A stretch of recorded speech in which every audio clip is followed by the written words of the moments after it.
একটু কথা বলেন। আপনি বলছিলেন যে সরকারের সামনে চ্যালেঞ্জ কি ও প্রশ্নটা ছিল। হ্যাঁ, আমি ব্যক্তিগতভাবে যেটা দেখছি, তারেক রহমান সাহেব যখন দেশে ফিরে আসছেন একটা চাঙ্গা হয়েছে পরিস্থিতি তার পক্ষে, এবং যে পরিমাণ ভোট পড়ছে, ভোট সবাই ভালো পাইছে, এই আলোচনায় পরে আসি। কিন্তু উনি একটা পর্যায়ে যখন বলছেন গণভোটে হায়ের পক্ষে ভোট দিতে বলেছেন, সেজন্য আমি মনে প্রাণে বিশ্বাস করি যে গণভোটের যে জয়যুক্ত হয়েছে সেখানে তার সবচেয়ে বড় অবদান। যেহেতু সবচেয়ে বড় অবদান, সুতরাং এই গণভোটের আলোকে সংবিধানের সংস্কার করাটা ওনার এখন নৈতিক দায়িত্ব হয়ে গেছে, প্লাস নিজের কমিটমেন্টের প্রতি নিজে বাধ্য হয়ে গেছেন। কি করবেন না করবেন সেটা তাদের ব্যাপার, কিন্তু উনি বলায় গণভোটটা এত ভোট পেয়ে পাশ করছে বলে আমি যদি ওখানে যাই তাহলে ওখানে একটু পরে আসতে যাচ্ছিলাম যে মানে এখন সবাই খুশি কেন, এটা বলেন। হ্যাঁ, বলতেছি এটা বলতে। তাহলে আমি এটাতে অন্য একটা প্রশ্ন আছে, প্রশ্ন করেন পরে। এই একটা চ্যালেঞ্জ তার সাথে আছে, আর একটা চ্যালেঞ্জ আছে ঋণ খেলাপি বা দ্বৈত নাগরিকত্ব যারা, বিশেষ করে আমি দ্বৈত নাগরিকত্বের চেয়েও ঋণ খেলাপি যেটা বলবো, ওনাকে কেয়ারফুল থাকতে হবে যে যারা ঋণ খেলাপি তারা সুকৌশলে বলার চেষ্টা করবে, এমন একটা শিডিউল করবে বা তৈরি করতে চাইবে, এস্টাবলিশ করতে চাইবে যে তারা তো সবাই ব্যবসার নামে ঋণ নিছে, সেই ব্যবসায়ী প্রতিষ্ঠানটাকে রুগ্ন প্রমাণ করে যাতে ঋণ মৌকুফ না নেয়, সেই দিকটায় খেয়াল রাখতে হবে। এগুলো তার সামনে চ্যালেঞ্জ, এগুলোর পার্শ্ব প্রতিক্রিয়া ভয়াবহ হবে। এইবার আসেন, সবাই খুশি কেন? এইখানে আসেন, সবাই খুশি কেন? আমি নিচের দিক দিয়ে, সবাই খুশি হওয়া তো ভালো, সবাই খুশি হওয়া ভালো। আবার আমি একদম নিচের থেকে যদি আসি, অন্যান্যরা যারা 8টা পাইছে এটা বাদ, অন্যান্যরা বিভিন্ন, কিন্তু এনসিপি 6টা সিট পাইছে। এনসিপির দলটার বয়স 11-12 মাস 13 মাস। এনসিপি নিয়ে আমাদের বক্তব্য ছিল সোশ্যাল মিডিয়ায়, বাংলাদেশে আমি দেখি নাই এত ন্যাকেডলি যাদেরকে ছোট করে হেও করে, এবং এমন কথা বলা হয়েছে একটা ভোটও পাবে না, এম কথা বলা, তাদেরকে বলা হয়েছিল ফ্রিডম পার্টি বলে আখ্যায়িত করেছে, যা খুশি তাই বলুক, প্রত্যেকটাই নেগেটিভ অর্থে ব্যবহার করছে। কিন্তু 12-13 মাস বয়স পার্টিটা 6টা সিট কিন্তু পাইছে। যদি বলেন এটা ইঞ্জিনিয়ারিং, কথার কথা, তাহলে সবটার ইঞ্জিনিয়ারিং প্রশ্ন আসবে। আপনি সিম্পল থাকেন, 6টা পাইছে। 6টা ভোট সিট যে পায়, আমরা অনেক লেফট পার্টি দেখছি, ইভেন বিএনপি যাদেরকে শরিক বানিয়ে দিছে, হ্যাঁ, যারা পার্টি বানাইছে, যাদের সমর্থক একটা বাসে বললে শেষ হয়ে যায়, তারাও সিট পাইছে কিন্তু বিএনপির করুণায়। আর তারা যে সিটটা পাইছে এতে তারা মহা খুশি। এনসিপি কি জামাতে করুণা পায় নাই? কোথায় এনসিপি? এনসিপি তো একটা সিট, 6টা সিট পেয়েছে। করুণাও যদি বলেন, ওদের ভোটে জামাত গেইন করছে আমি মনে করি, যেহেতু আমি যেটা বলছি জুলাই চেতনার পক্ষে, এবং আমি সেই অর্থে যদি বলি। সুতরাং এই যে সিটটা পাইছে তারা খুশি কেন? তার একটা প্ল্যাটফর্ম হলো। একটা সিটও যদি সে না পাইতো তাহলে কি হইতো? সে রাজনৈতিক দলটার একটা প্রশ্ন এসে যেত, এটা টিকাবে কীভাবে। এখন এটা তাদের পার্টি অফিস ঠিক থাকবে, রেগুলার এটার কলেবর বৃদ্ধি করবে আস্তে, সুতরাং তারা খুশি। কারণ আমরা অতীতে রাশেদ খান মেনন, হাসানুল কিনুর মতো জাদ্দেল দেখছি একান্ত করুণায় দলের ভিতরে ঢুকে নিজে একবার পাশ করছে, অথচ বিজ্ঞ রাজনীতিবিদ মহাজ্ঞানী আলাপ করতে বসেন, সব তুচ্ছ তাচ্ছিল্য করে কথা বলে, বাট তারা 6টা সিট, দে আর হ্যাপি। সেকেন্ড আসেন জামাত কেন খুশি? 68টা সিট, তার এককভাবে সিট পাইতো 3টা। বিএনপির সাথে যখন ছিল 2 দফায় 14টা একবার 18টা একবার মন্ত্রী হয়েছে 2 জন, কিন্তু একক প্রচেষ্টায় 3টা সিট, 3-22-66, মানে 22 গুণ ইনক্রিজ করছে তার আসন। এটা তামাশা না? সেও খুশি। 1, 2, যে পরিমাণ ভোট সে পাইছে, তার এই মুহূর্তে যে স্লোগানটা তাদের দুর্নীতিমুক্ত চাঁদাবাদ মুক্ত করবে, এই স্লোগানে কিন্তু বাইরেও তার একটা সমর্থন আছে। কারণ যারা কেউ হয়তো চাইছিল জামাত পাশ করুক, সেটা ভিন্ন কথা, কিন্তু একটা বিরাট জনসমর্থন তাদের আছে এবং দে আর হ্যাপি। 68টা সিট মানে তার একক চেষ্টাতে 22 গুণ বেড়েছে। বিএনপি খুশি কেন? বিএনপি জয়লাভ করবে, এটা খুব স্বাভাবিক, কিন্তু দীর্ঘ 17 বছর পর আইসা আজকে বিএনপি তো ফেল করার প্রশ্নই ওঠে না, তর্কের খাতে ধরে নিলাম, যদি ফেল করতে হলে কেমন হইতো, মানে একটা আজগুবি বিষয় হয়ে যেত না? কিন্তু সে পাশ করছে, এটা কিন্তু আহামরি কিছু না, বাট পাশ করছে, দে আর হ্যাপি। ক্ষমতায় গেছে 17 বছর পর, প্ল্যান করছে যে তারেক সাহেব বলছেন আমার আই হ্যাভ এ প্ল্যান, দেখি আমরা কি প্ল্যান বাস্তবায়ন করেন। তাহলে 3 দল খুশি কেন বললাম? এবার আসেন আওয়ামী লীগ কেন খুশি? নাম্বার 1, আওয়ামী লীগের জন্য সবচেয়ে কষ্টের জায়গা হলো, জামাত তো অনেক পুরনো কষ্টের জায়গা, নতুন কষ্টের জায়গা হয়েছে এনসিপি। তারা মহা খুশি যে পাওয়ারে যায় নাই, আমি বুঝাইতে পারছি। এটা একটা খুশি। তাদের শত্রুপক্ষ ফেল করেছে, এটা বিএনপি তো তাদের শত্রুপক্ষ। কাদের শত্রুপক্ষ? আওয়ামী লীগের। দীর্ঘ বছর বিএনপিকে যেভাবে বিএনপি যদি টর্চার করেছে আওয়ামী লীগ, এরকম টর্চার পরে আসি। বিএনপি যদি আওয়ামী লীগের শত্রুপক্ষ হইতো তাহলে এনসিপি জামাতে যোগ দিত না। আর বলবো না, একবার বলছি, বিএনপি যদি আওয়ামী লীগের শত্রুপক্ষ হইতো, আওয়ামী লীগের শত্রু এনসিপি তো কারেক্ট। এই নেগেটিভটা কি খুব বেশি সঠিক হবে? আমি বলছি আওয়ামী লীগের শত্রু এনসিপি কারেক্ট কিনা? হ্যাঁ। তাহলে বিএনপি নির্যাতিত, জামাত নির্যাতিত, এনসিপি নির্যাতিত, তাহলে বিএনপির বন্ধু তো এনসিপির হওয়ার কথা। এনসিপি তো ট্রাইড হার্ট অ্যান্ড সোল তার ওইখানে যাওয়ার জন্য। এনসিপিকে তো জামাতে চাইতে আমরা বাধ্য করছি। সে সমুদ্রের মধ্যে ফ্লোটিং ছিল, সে একটা জায়গায় গেছে, ভেলা ধরছে, ভেলা এটারে বলে। সুতরাং সেই বিতর্কে যাচ্ছি না আমি। এখন আসেন, আওয়ামী লীগ আরও খুশি কেন? আওয়ামী লীগের বাড়িতে ঢুকছে বিএনপি নির্বাচন করে। আওয়ামী লীগের বাড়ি কেমন? সব প্রশাসন তার, সব সাজানো প্রশাসন তার, কোনো পরিবর্তন হয় নাই, বুঝছে? সব তো সেই প্রশাসন, তার ভিতরে ঢুকছে বিএনপি। তার মানে ঘরে আছে বিএনপি, পাহারাদার হলো আওয়ামী লীগ। এটা আওয়ামী লীগের জন্য খুশির কারণ, এটা আওয়ামী লীগের জন্য খুশির কারণ। বা আমরা খুশি কেন? বামরা তো আপনি কাউন্ট করে লাভ আছে। বামরা কি বামের কিছু কিছু নেতা আপনি একটা দুইটা সিট দিয়েছেন, দিয়ে কি করছেন? তার মুখটা বন্ধ করছেন। এই এরা কিচ্ছু পারে না, কিন্তু বাইরে গিয়ে চিৎকার করবে। এই এলিমেন্টসটা রাখলাম না। আমারও যদি একটা পলিটিক্যাল পার্টি থাকতো, আমার কাছে মনে হয় যে অনেক পার্টি যারা দাঁড়ায় পাস করছে, একটা দুইটা সিট পাইছে বিএনপির কাছ থেকে নিয়ে, তো আমার একটা পলিটিক্যাল পার্টি একই স্ট্যাটাস। আপনি দেখেন না, মিলান না, আপনি বাড়তি কি আছে? তো যাই হোক, সে কারণে আপনি বলছেন যে সবাই যে খুশি, কেন খুশি? এটা আপনি এবারে ভোটে কাজ করেছে মানুষ 53 বছর যাবত যেটা দেখছে, চাঁদাবাজি, দুর্নীতি, টাকা পাচার, এই যে অভিযোগগুলো, এখন দুর্নীতি হয় প্রাতিষ্ঠানিক, আর টাকা পাচার করে যারা, সেটা একটা certain level, they are very few in number, but rich, এবং রিচ হয় ব্যাংক লুট করে। কিন্তু চাঁদাবাজের এফেক্টটা রিক্সাওয়ালা পর্যন্ত পৌঁছায়। চাঁদাবাজির রাস্তায় যে পিঠা বেচে তার উপরে বর্তায়, তাকেও দিতে হয়। চুলা বাঁধায় যে পিঠা বেচে, আমার কাছে যেটা মনে হয়, আমি বলেছিলাম দুইটা বিষয়ে কাজ করেছে এইগুলা, আর একটা জুলাই চেতনা ধারণ করে কারা। আমি বলেছি এটা ভোটারের আস্থার ব্যাপার, আমি বললে হবে না, ভোটারের আস্থার ব্যাপার। সে কারণে আপনি লক্ষ্য করে দেখেন, 68টা সিট বোধহয় পাইছি এরা, জামাত, না 66টা? আচ্ছা, কিন্তু ভোটের রেশিও দেখছেন, কাস্টিং ভোটের 46 and 44, মানে 11 দলীয় জোট 43 বা 4% পাইছে, বিএনপি জোট পাইছে 46%। ভোটের হিসাবে কিন্তু বিশাল, অর্থাৎ শক্ত দল। তারপর তাদের যে সিদ্ধান্তটা, এখানে দুইটা ব্যাপার, এবং এটাকে তারেক রহমান সাহেব গুরুত্ব দিয়েছেন যে তারা শক্ত বিরোধী দল হয়েছে, এবং আমি মনে করি এটা সিম্বলিক হলেও জাস্টিফাইড। উনি যে নাহিদ সাহেবের বাসায় গেছে, জামাতের আমির সাহেবের বাসায় গিয়ে দেখা করছে, এটা আপনি যেভাবেই নেন, এটা কিন্তু আমি বলবো ভালো হয়েছে। আর তারেক রহমান সাহেবের এই যে গুরুত্বটা প্রদান করে তাদেরকে, এটাই বলে দেয়। যেমন আমরা টিভিতে যখন ভাষণ দিচ্ছি, অনেকে বলছে যে যারা নাহিদ ইসলাম ভাষণ দেবে কি হিসাবে, এই কথা কিন্তু আসছে, মানে তার যোগ্যতাটা কি। কিন্তু আজকে তারেক সাহেব সেটা প্রমাণ করে দিছে। এই যে না, এটা বাংলাদেশের বিটিভিতে বক্তব্য দেওয়ার রেয়াজ তো আছে আগে। না, নাহিদের ব্যাপারে বলা হয়েছে, এনসিপি নাহিদ। এনসিপি একটা দলের প্রধান হিসেবে বলবে না বক্তব্য? আপনি এখন হয়তো জানেন না, বলা হয়েছে সোশ্যাল মিডিয়ায়। ও আচ্ছা, আমি এটা সোশ্যাল মিডিয়া বলা হয়েছে। সোশ্যাল মিডিয়া না, আপনাদের টক শোতেই বলেছে, আমার নাম বলার দরকার নাই। সেটা আমি এটা দিয়ে বুঝাচ্ছি যে তারেক সাহেব যে গুরুত্বটা বোঝে, উনি যে বোঝেন না, বেশি উপজাত হয়ে কথা বলেন, সেজন্য কথাটা বললাম। এই জন্য আমি তারেক সাহেবের খুব অ্যাপ্রিসিয়েট করতেছি।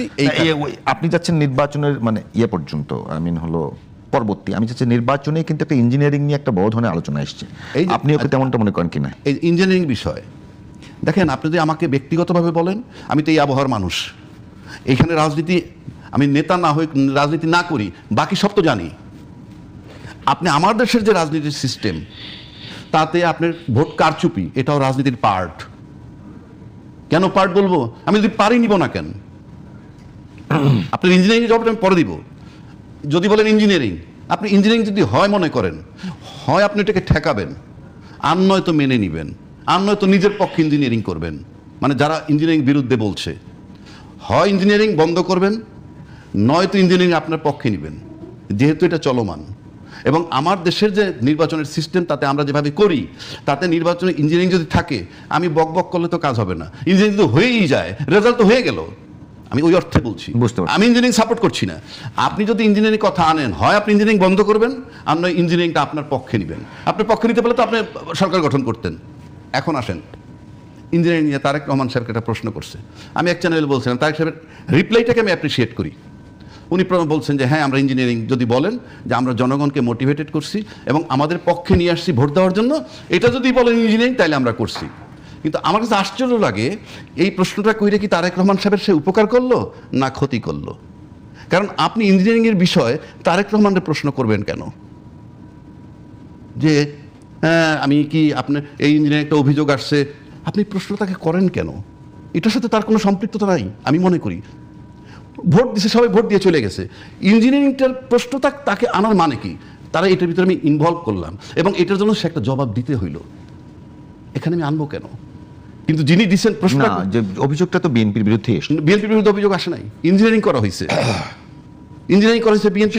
সেই ইঞ্জিনিয়ারিং এর ফলটা কি বিএনপির পক্ষে যায়নি? না না, ইঞ্জিনিয়ারিং করা হয়েছে কি, কি প্রমাণটা কি ইঞ্জিনিয়ারিং যে করা হয়েছে? না, অভিযোগ এসেছে, প্রমাণ। অভিযোগ আসলে আমি তাকে প্রশ্ন করবো কেন? এটা কি চেয়ারম্যান? একজন সাংবাদিককে সে জিজ্ঞাসাটা করবে না যে আপনাদের বিরুদ্ধে অভিযোগ এসেছে, এই ভোটে ইঞ্জিনিয়ারিং হয়েছে কেন? আমি তো মনে করি এটার উত্তর দিতে ইনভলভ করলো তো এটার ভিতরে। আপনি তো এটার ভিতরে জড়াইলেন তাকে, আপনি তো এটার ভিতরে জড়াইলেন। আপনি কথাটা আমরা বুঝতে না পারেন না না, আমি একটু বুঝে বলেন তো। মনে করেন আমি এটা নিয়ে, আমি ইঞ্জিনিয়ারিং হয়েছে কি হয় নাই এটা কি বলছে? বিএনপি ইঞ্জিনিয়ারিং করছে বলছে? বিএনপি ইঞ্জিনিয়ারিং করে কেন? ইঞ্জিনিয়ারিং করে প্রজাতন্ত্রের কর্মকর্তা কর্মচারী। সেটার ফল বিএনপির পক্ষে গেছে। সেটা তো অন্য কথা, সেটা তো অন্য কথা। ফল বিএনপির পক্ষে গেছে। আপনি আমার কথাটা বুঝতে পারেন? হ্যাঁ, বুঝতে পারছি।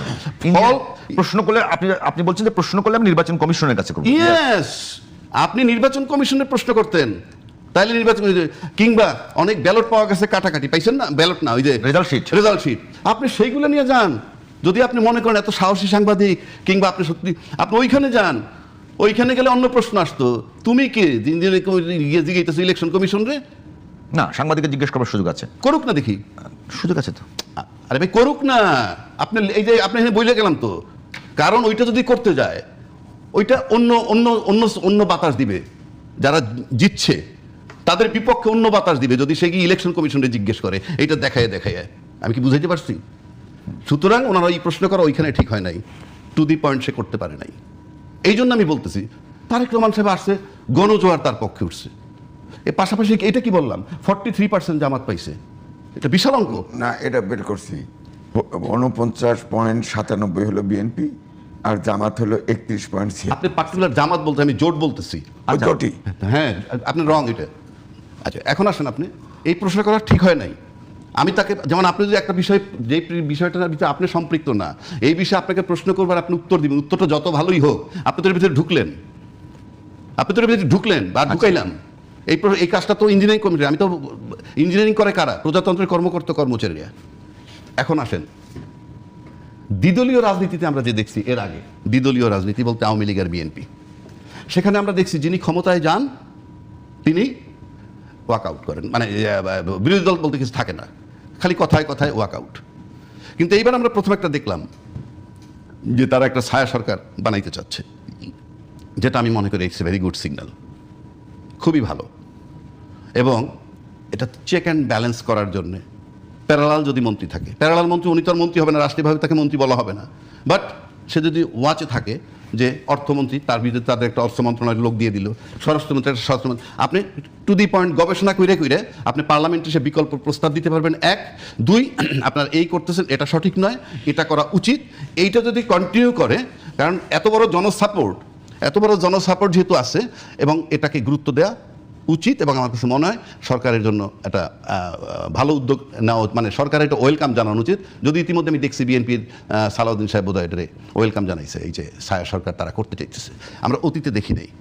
আর একটা বিষয় হচ্ছে, এখানে এই যে জামাত 68টা সিট পাইল, বা এনসিপি একটা সিট পাইল, বা বিএনপি, মানে যারা যে সিট পাইছে, এখানে কিন্তু ভাই নেক্সট ইলেকশনে এই যে ভোটটা জামাতে পাওয়ার মানে হচ্ছেই নতুন বন্দোবস্তর পক্ষে মানুষ। নতুন বন্দোবস্ত মানে কোনটা? সিম্পল, সাধারণ লোক কিচ্ছু বোঝে না।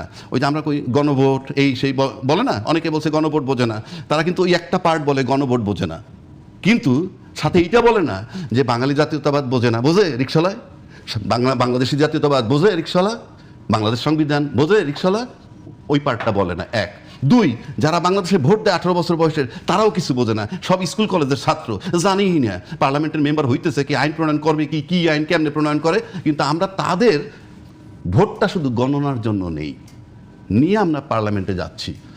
এবার যেটা হবে সেটা হচ্ছে সিম্পল, মানুষের ডাইরেক্ট এফেক্ট করে চাঁদাবাজি। যেই সিটটায় যে এবার আছে সে যদি চাঁদাবাজি রোধ আসলে আমি বলি চাঁদাবাজি নিয়ে যে ক্যাম্পেইনটা হয়েছে সেটা কি ভোটের মাঠে আসলে কোনো মানে প্রভাব ফেলতে পেরেছে বলে মনে হয়? অফকোর্স প্রভাব ফেলছে না। এই ভোটে এত ভোট পাবে কেন? তাদের আস্থা হয়েছে যে আমরা এখানে যাব। 1 জুলাই চেতনার পক্ষে তারা, 2 তারা মনে করছে চাঁদাবাজি বন্ধ হবে। আমি কেন বলছি কথাটা, আপনি মানেন আর নাই মানেন, যে যেই আসনে এবার বসছে সেই আসনে যে চাঁদাবাজি মুক্ত রাখতে পারবে তার সিট পার্মানেন্ট। তার পরের বার কিন্তু আপনি চাঁদাবাজি করবেন আর ভাববেন এরকম, সেই সুযোগ আসবে না। বাংলাদেশের রাজনীতির ট্রেন্ড চেঞ্জ হয়ে গেছে। এই চেঞ্জটা হচ্ছে মানুষ মুক্তি চাইছে, যন্ত্রণার থেকে মুক্তি চায়। আপনি কল্পনা করতে পারবেন না চাঁদাবাজি কী রকম যন্ত্রণা। এটা যারা দেয় না তারা, এটা কোনো দোষ না তো, আপনি কিভাবে চালাবেন একটা বড় সংগঠন, আপনি কিভাবে চালাবেন? আপনি কর্মসংস্থানের সিদ্ধান্ত, সকাল বিকাল ভাবা উচিত কর্মসংস্থান নিয়ে, আমরা ভাবি অন্য কিছু নিয়ে। আপনি এটা সামাল দিতে না পারলে এই যে যার এলাকা চাঁদামুক্ত রাখবে তার জন্য ওই সিট পার্মানেন্ট হবে। কারণ আমি ডাইরেক্ট এফেক্টেড হই চাঁদাবাজ দিয়ে, ব্যাংকের দুর্নীতি, অমুকের দুর্নীতি। আপনি কি ভাবেন যে এই যে একটা সাধারণ লোক কৃষক মাঠে কাজ করে, সে কি বোঝে দেশে কি হচ্ছে? আপনি কি মন্ত্রী পরিষদ গঠন হচ্ছে, এখানে সৎ, দক্ষ এবং স্বশিক্ষিত লোক লাগবে। শিক্ষিত আমি বললাম না, রাজনীতিতে স্বশিক্ষিত থাকে। এখন এই ক্যাবিনেটের চেহারা দিলে কিন্তু বুঝবে। ধরেন 11 জন আপনার বলা হয় বিএনপির মধ্যে ব্যাংক ডিফল্টার আছে। এখন এদের যদি কাউকে মন্ত্রী বানান, এটা কিন্তু রিয়াকশন হবে। আর কিছু না হোক, জামাত কিন্তু এটা পেরেছে, বিএনপি একটা চাঁদাবাজের দল এই লেভেলিংটা করতে পেরেছে। এর জন্য বিএনপির ভোট কমে গেছে এবং জামাতের ভোট ওই কারণেও কিছু বেড়েছে। যেমন রাজ্জাকি ভাই বলছে তরুণদের ভোট 4 কোটি ছিল, বলা হতো 4 কোটি 4.5 কোটি। এই ভোটটা এনসিপিকে নেওয়ার ফলে দুটো মেরুকরণ হয়ে গেছে। 4 কোটি ভোট পাইলে জামাত কিন্তু ক্ষমতায় চলে যেত, কারণ এনসিপির 30 জন জামাতে যাওয়ার ফলে ভোটের মেরুকরণ সূত্র কিন্তু পাল্টে গেছে। এবং আরেকটা এনসিপি ভেঙে আরেকটা দল হয়েছে, কিছু লোক রিজাইন করে চলে গেছে। সুতরাং এনসিপির ভিতরেও, তরুণদের ভিতরেও কিন্তু প্রতিক্রিয়া আছে যে এই এনসিপির 30 জন তারা নিজেদের নিরাপত্তার জন্যে বা পলিটিক্যাল স্বার্থের জন্যে চলে গেল, আমরা কোথায়, অভ্যুত্থানের লোকজন কোথায় গেল। দ্বিতীয়টা হচ্ছে আমাদের দেশে কিন্তু যাই বলেন পারিবারিক একটা মানে একটা ঐতিহ্য কাজ করে, ঐতিহ্য যতই বলেন এখনো কিন্তু আমরা ঐতিহ্য, পুরানো ঐতিহ্য কিন্তু আছে। সুতরাং এই যে তরুণরা সব একদিকে ভোট, তারপরে ধরেন সব পার্টিতে ফলোয়ার আছে, এই তরুণরাই বিভিন্ন পার্টিতে ফলোয়ার আছে, কম বেশি আছে। তো সুতরাং তরুণদের ভোট এবারে আমার কাছে মনে হয়েছে এক বাক্সে পড়ে নাই। কিন্তু এই তরুণরা জামাতের সাথে যুক্ত হওয়ার ফলে যেটা হয়েছে, একটা অংশ যুক্ত হওয়ার ফলে তরুণরা একটা ব্র্যান্ড ভ্যালু ছিল। তরুণরা টিকে থাকলে এই সমাজে একটা প্রেশার গ্রুপ হিসেবে থাকতো, এই গ্রুপটা শেষ হয়ে গেল। আমার কাছে মনে হয় এটা আপনার আপনার অবজারভেশন। শোনেন, ইলেকশনের পরে 6 জন জিতছে তরুণদের, এটা নিয়েও কথা আছে। যাই হোক, এগুলো আমি বলছি না। তারা অনেক কিছু নিয়ে আছে। আমি যেটা বলতেছি কি, ছোট ছোট দল আছে না অনেক, ওই দলের ভিতরে এই এনসিপি। একটা বিষয় একটু খেয়াল করেছেন কিনা যে এইবারই প্রথম নির্বাচনটা নিয়ে আমরা যেটা লক্ষ্য করেছি যে সবাই খুশি, মানে খুব বেশি বড় ধরনের অভিযোগ নাই। হ্যাঁ, যেগুলো অভিযোগ আছে সেগুলো নিয়ে বলছে যে আমরা নির্বাচন কমিশনে যাব, আমাদের আইনগত ব্যবস্থা নেব। যে এইবারই প্রথম নির্বাচনে জামাত ইসলাম খুব বেশি নেগেটিভ কথা বলেছে বলে ধারণা নাই। বিএনপি জয়লাভ করে তারা খুশি, সাথে আওয়ামী লীগ খুশি। বিএনপি জয়লাভ করেছে, বিএনপিও খুশি, আওয়ামী লীগও হাসে, বামরাও নাচে। আমার কথা হলো এইটা কেন? এটা হলো একটা ধারণা তৈরি হয়েছে, এই যে অমুক জায়গায় ভোট দিলে জান্নাত পাওয়া যাবে, ধর্মকে উলঙ্গভাবে ব্যবহার করা। আর আফগানিস্তানে 11 দলের নেতারা ভিজিট করে আসছে, আফগানিস্তান থেকে আমাদের 2 জন এসে ভিজিট করে গেছে। মানুষ কিন্তু ভাবছে জামাত ক্ষমতায় যদি যায় তাহলে এটা আফগানিস্তান, তুরস্ক এই ধরনের কোনো ইয়ে হবে, দেশ হবে। তাহলে সেক্ষেত্রে আমার বাক ব্যক্তি স্বাধীনতা, গণতন্ত্র যেটা আকাঙ্ক্ষা, সেটা হয়তো নাও থাকতে পারে।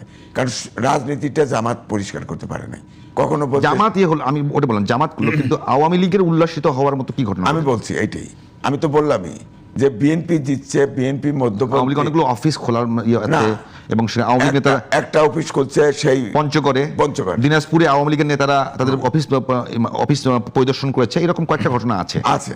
আমার কথা হচ্ছে আওয়ামী লীগ মনে করেছে তাদের এই অভ্যুত্থানের পরে 5 তারিখে যে পালিয়ে গেছে, এরপরে তো অ্যাক্টিভিটিস নিষিদ্ধ আছে, এটার থেকে মনে করে যে জামাত যদি আসতো ক্ষমতায় তাহলে তারা যে শাসনটা করতো, যেমন এখানে আওয়ামী লীগের কোনো স্পেস থাকতো না, আওয়ামী লীগ না, কারো জন্য স্পেস থাকতো না। হ্যাঁ, আপনি দেখেন, আমি বলতেছি, উচ্চ কক্ষ দেখেন। হ্যাঁ, উচ্চকক্ষই বার করে, এই যে উচ্চকক্ষ গঠন, মূল কথা আছে 18 নম্বরে অনুচ্ছেদে আছে, নিম্নকক্ষের নির্বাচনে প্রাপ্ত ভোটের সংখ্যানুপাতিক প্রতিনিধিত্ব পদ্ধতিতে উচ্চকক্ষের গঠিত হবে। 100 জন সদস্য নির্বাচিত হবে। ওই পাশে কি লেখা আছে? আচ্ছা, পাশে হলো সবগুলো দল 24টি দল একমত।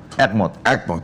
এরপরে আছে 7টি দল ও জোট নোট অফ ডিসেন্ট। তার মধ্যে 21 নম্বর আছে। তারপরে নোট হলো নোট দিছে এখানে, অবশ্য কোন রাজনৈতিক দল বা জোট তাদের নির্বাচনী ইশতেহারে উল্লেখপূর্বক যদি জনগণের ম্যান্ডেট লাভ করে তাহলে তারা সেই মতে ব্যবস্থা গ্রহণ করতে পারবে। ওখানে কি 21 নম্বর আছে? কোথায়? যারা নোট অফ ডিসেন্ট দিয়েছে, বুঝি নেই। নোট অফ ডিসেন্ট যে কজন দিয়েছে, তবে তো 21 নম্বর নোট অফ- আছে, 21 নম্বর হলো বিএনপি নাকি?